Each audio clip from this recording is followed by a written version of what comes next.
Paul, we just, wanted to share with you, it's not a surprise, of course, I'm talking about infrastructure, right? Continuing to fix the damn roads. It's a fundamental that I ran on. People should be able to drive the roads without worrying that a busted rim or a broken windshield is going to sideline them and take money from things like rent or childcare. So from the first days in office, I came out of the gate with a real plan, a comprehensive one statewide. Legislature not only didn't embrace it, but offered nothing in reaction to it. And so we went alone last year, moved forward with the Rebuilding Michigan. We've been doing a lot of projects. MDOT workers are incredible. They're working day and night.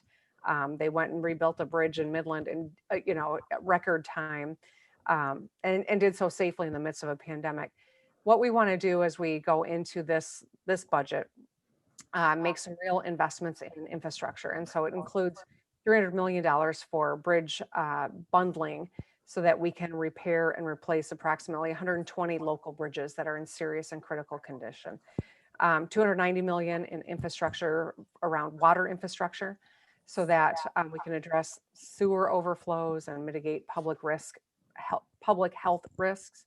40 million in the high water to fund high water level and resilient infrastructure planning grants to local governments. We know all along the lakeshore, but in many places across the state, this is something that locals need the ability to do this planning. And so we want to help them.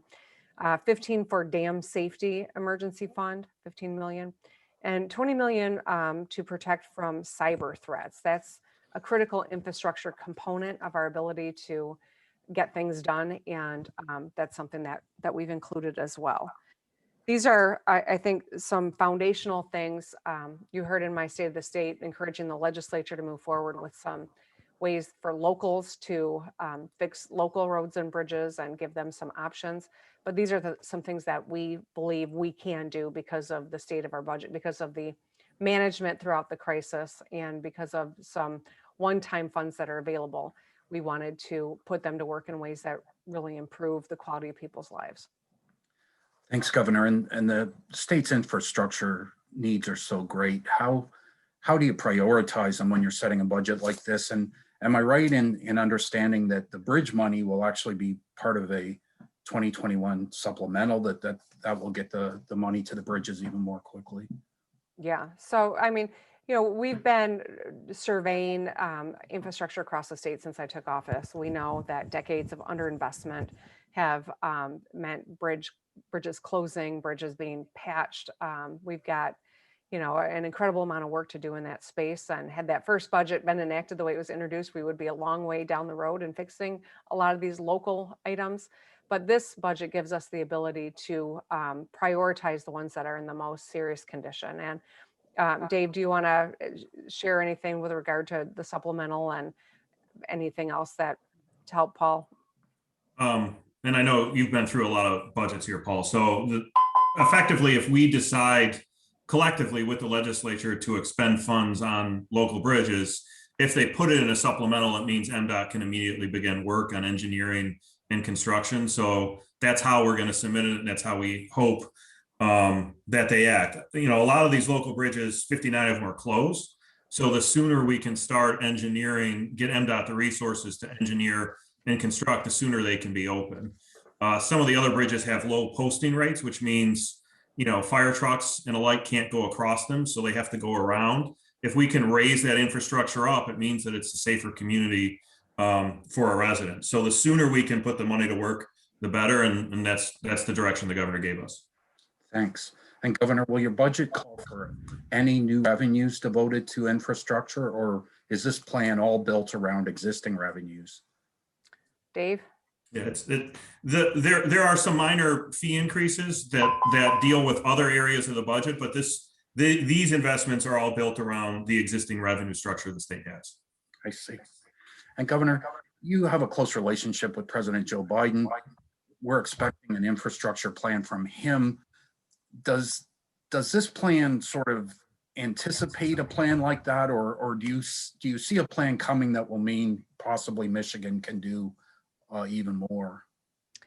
Well, we've always operated with the mindset that we're going to solve every problem we can at the state level.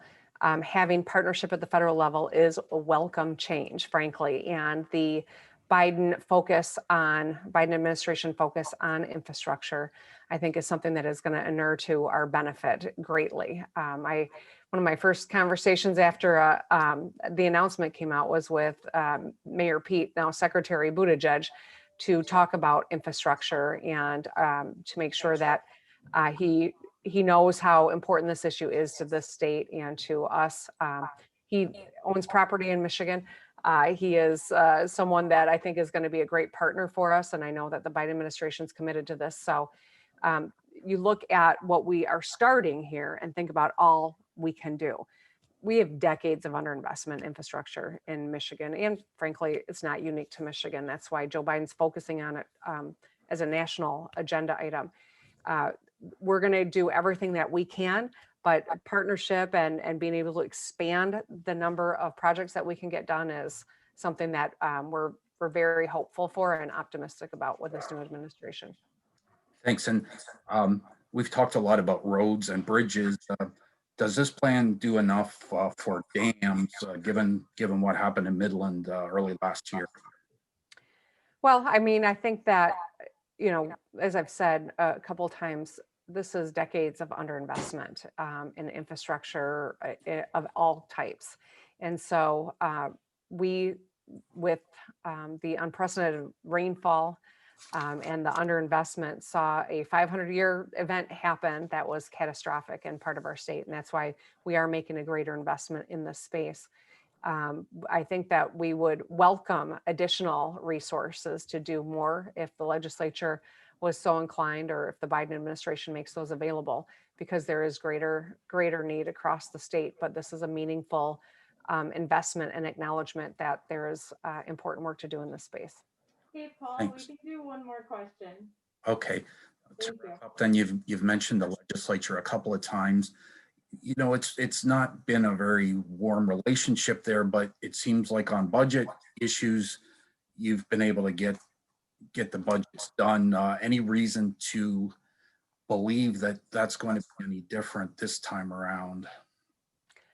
You know what? I hope that we can find common ground. I think that whether it's the state of the state that I gave or the budget that reflects the, you know, us putting our money where our mouth is in terms of prioritizing the fundamentals that should not be inherently partisan, getting our kids back in school and supporting them, rebuilding our infrastructure, helping businesses get through this global pandemic, helping people who are struggling.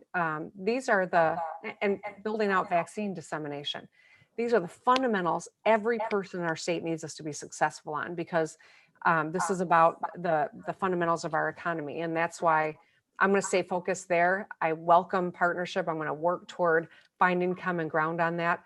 And that's what's always driven the work that I've done. And that's what we'll continue to do. So no matter what the winds of politics feel like, I'm going to stay focused on these things, because I know that's what the people of Michigan want and need.